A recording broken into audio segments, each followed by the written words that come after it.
réparer ce qui a été détruit et remettre cette communauté qui s'est éloignée des prescriptions de Dieu, subhanallah. On est loin de la version chiite qui considère le Mahdi comme absent et étant d'occultation majeure.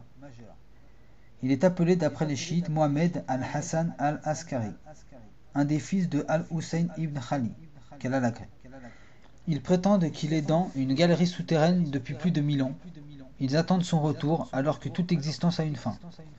Ainsi, cette prétention n'a aucun fondement théologique et ne saurait être admise d'un point de vue rationnel.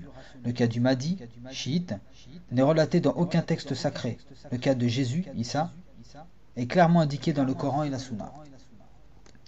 L'arrivée du Mahdi à la fin des temps est destinée à rétablir l'authenticité de l'islam et pour remettre les gens sur le droit chemin de l'islam constitutionnel. Abu Sa'id al-Khudri a dit « Le Mahdi surgira de ma communauté. Allah subhanallah lui accordera des pluies abondantes et de la terre, la végétation germera et sera florissante. Il distribuera beaucoup d'argent. Le cheptel sera abondant et la communauté musulmane si forte. Il vivra l'espace de 70 ou 80 pèlerinages. » Rapporté par Al-Hakim. Abdallah ibn Mas'ud a rapporté que le prophète sallallahu alayhi wa sallam a dit « S'il ne restera de ce monde qu'un seul jour, Allah azza wa jalla le prolongera jusqu'à ce qu'il ressuscite un homme de ma descendance. Son nom correspondra au mien, le nom de son père à celui de mon père. Il répandra la justice et l'équité sur toute la terre, comme elle a été pleine d'injustice et de tyrannie. » La défaite de l'Antéchrist. Dans son ouvrage intitulé Traité des islamistes et des accords des priants, Abu al-Hassan al-Ash'ari écrit « Le consensus général des savants dans la science du hadith et ceux de la sunna est fondé sur la reconnaissance de Dieu, de ses anges, de ses livres, de ses envoyés. Ils croient en la venue de l'Antéchrist, le Dajjal, que Issa, Jésus, tuera. » Ibn Qayyim, que Dieu lui accorde sa miséricorde, a rapporté d'après Harb, le compagnon de l'imam Hamad, dans ses questions célèbres. Telles sont les doctrines des gens de la science des hadiths du prophète sallallahu alayhi wa sallam et de ceux de la sunna qui les ont tenus des compagnons du prophète sallallahu alayhi wa sallam jusqu'à nos jours, ainsi que des savants du Hijaz, de Syrie et d'ailleurs que j'ai pu rencontrer. Celui qui est en désaccord sur un point quelconque de ces doctrines, qui a calomnié ou critiqué ces savants, est un réfractaire, un innovateur blâmable, s'excluant de la communauté, déviant de la sunna et de la voie de la vérité. Il a ajouté, le borgne, l'imposteur surgira sans aucun doute, il est le plus menteur des menteurs. Ainsi, les hadiths concernant l'Antéchrist, le Dajjal, sont nombreux et abondamment commentés par les exégètes, comme les données et les renseignements relatifs à l'heure et à ses conditions du jour de la résurrection, du paradis, de l'enfer. Ils ont pour but de rappeler et d'avertir les gens afin qu'ils suivent le droit chemin, changent leur comportement et éventuellement se repentent. Abdallah ibn Abbas a rapporté que le prophète sallallahu alayhi wa sallam lui a pris cette invocation comme s'il lui apprenait une sourate du Coran.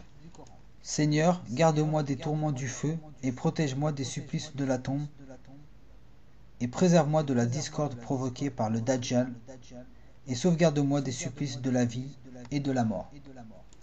Abu Huraira a rapporté que le prophète sallallahu alayhi wa sallam a dit « Dès que l'un d'entre vous a terminé la salutation finale, marquant la fin de sa prière, qu'il demande à Allah azza wa jal de le préserver de 4 choses, des peines éternelles de l'enfer, des supplices de la tombe, des tourments de la vie et de la mort, et des malices du Dajjal. » Rapporté par Muslim. Ces invocations ont une place importante car le prophète sallallahu alayhi wa sallam a ordonné de les réciter après la salutation finale de chaque prière. Aucun croyant ne doit les négliger. Ibn al-Hadir a dit « L'Antéchrist, le Dajjal, est l'imposteur et le menteur mentionné dans les livres sacrés. Il est dit Ad-Dajjal parce qu'il sera un détrousseur sur terre. Il est dit qu'il est appelé ainsi parce qu'il induira les gens en erreur et qu'il les envoûtera. Il est aussi nommé le faux Messie car il est borgne. Quant à Jésus, Issa, alayhi salam, il est nommé ainsi parce que Zacharie l'a essuyé.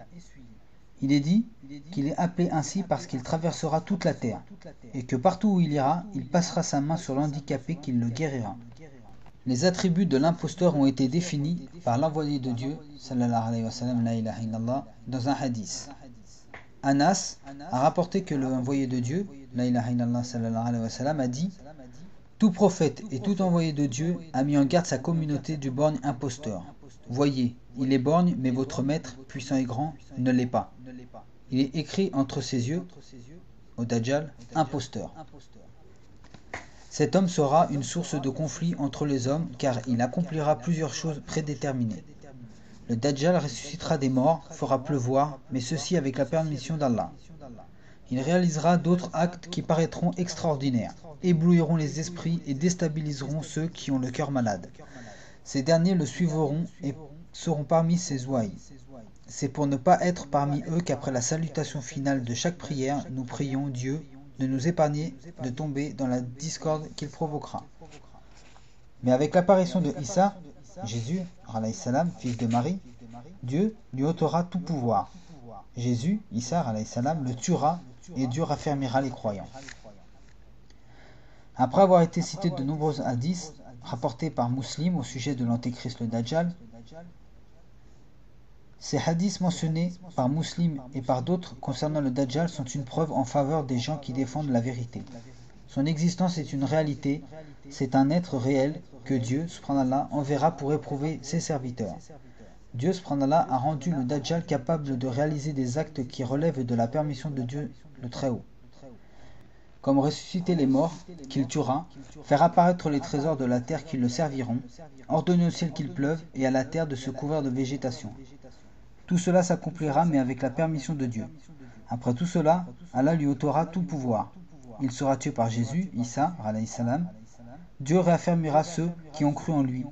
Telle est la doctrine des partisans de la Sunna, de l'ensemble des traditionalistes, des jurisconsultes et des exégètes.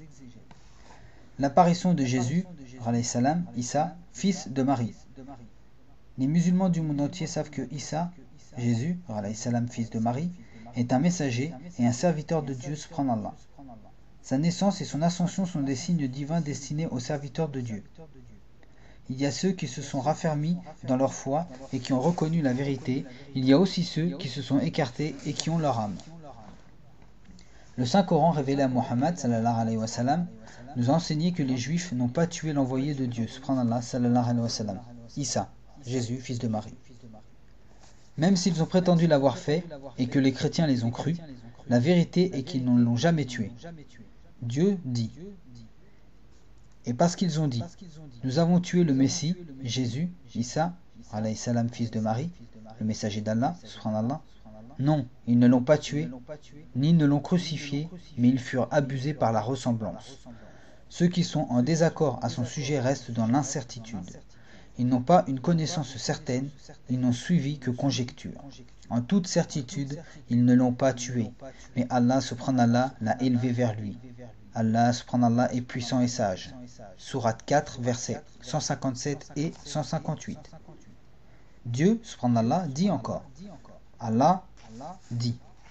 Jésus, Issa, je vais mettre un terme à ta vie terrestre, t'élever vers moi et te purifier des incrédules.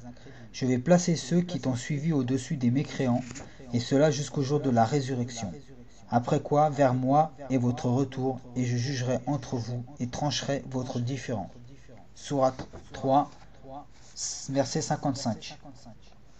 Jésus, Issa, alayhi salam, apparaîtra au moment où le Dajjal, l'antéchrist, tourmentera les hommes. Il est dit qu'il apparaîtra en Syrie, qu'il apparaîtra au nord de Damas, mais seul Dieu est savant. L'imam Ibn Kathir a souligné à propos de l'exégèse de la sourate An-Nisa, les femmes, verset 159, et des hadiths du messager d'Allah, subhanallah, sallallahu alayhi wa sallam, concernant l'apparition de Jésus, Issa, c'est selon les dires de l'envoyé de Dieu, subhanallah, sallallahu alayhi wa sallam, que nous sommes renseignés sur la façon et le lieu de son apparition qui sera en Syrie, à Damas, et plus précisément à la borne nord. Et pendant la prière de Sobh, il tuera le porc, brisera la croix.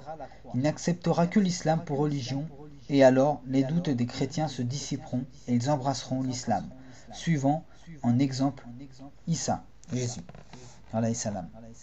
Dieu dit, il n'y a personne parmi les gens du livre qui avant sa mort ne croiront en Issa, Jésus, tel qu'il fut, et il sera un témoin contre le jour de la résurrection.